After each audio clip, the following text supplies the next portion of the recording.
So if you're able to walk away from your business and your business continues to function and isn't reliant on you to continue to operate and is generating cash flows, positive cash flows for you, which means you're actually saving money on a monthly basis, congratulations. I believe in this playbook, you've reached the status of entrepreneur,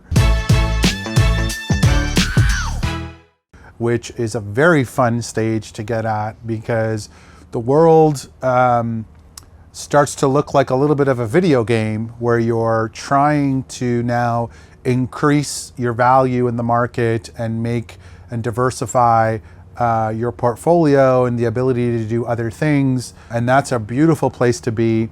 It's fun and you get to really enjoy all of the hard work that you've put in for the last several years to get to that stage. Most people think entrepreneur means I work by myself and I started my own business. I respectfully disagree with that. I think you'd be down to a freelancer at best, maybe a business owner if less than 5 million or around 5 million in revenue. But the entrepreneur that takes a financial risk operating the company, I think the modern times post-COVID has changed the definition of entrepreneur altogether.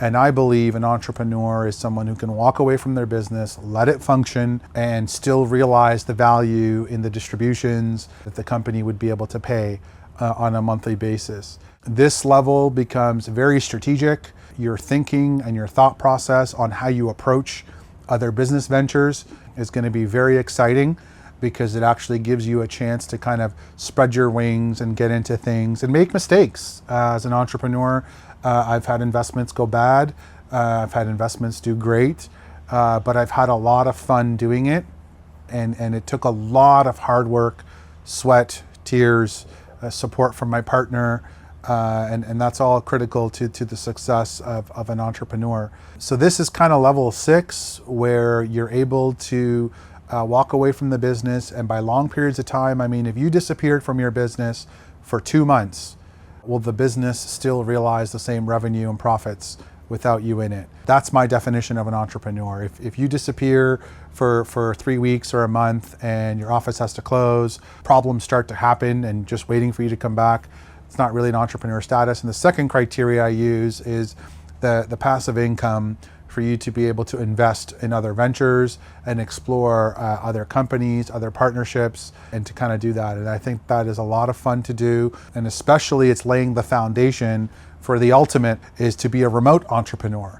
So, you could be an entrepreneur where it's like real estate related, where you have to go into an office every day, but if you don't, you still own the company, you're still going to be paying out distributions. But the next level to that is being able to do all of this from anywhere, which is kind of the criteria that I kind of set for remote-based businesses. And so if you started as an employee and you went to the side gig, and then you did the freelance, then you became a small business or self-employed, moved up to a CEO, and now you're an entrepreneur, hopefully all those stages you're able to articulate and be able to demonstrate the ability to consistently control your structure.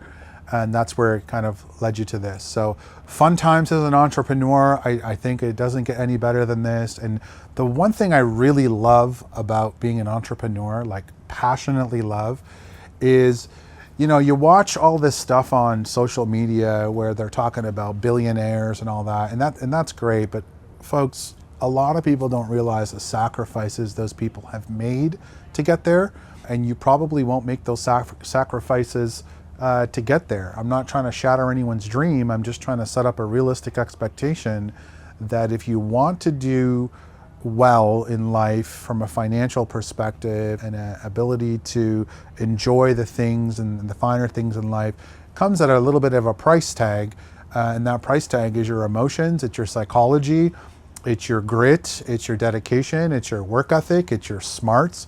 All those things is, all the things that you need to develop to get there. So, the last thing I'll leave on this video is just, as an entrepreneur, when you're able to have that freedom to make decisions wherever you are in the world and have a positive financial impact on your life, it's like as great as it gets.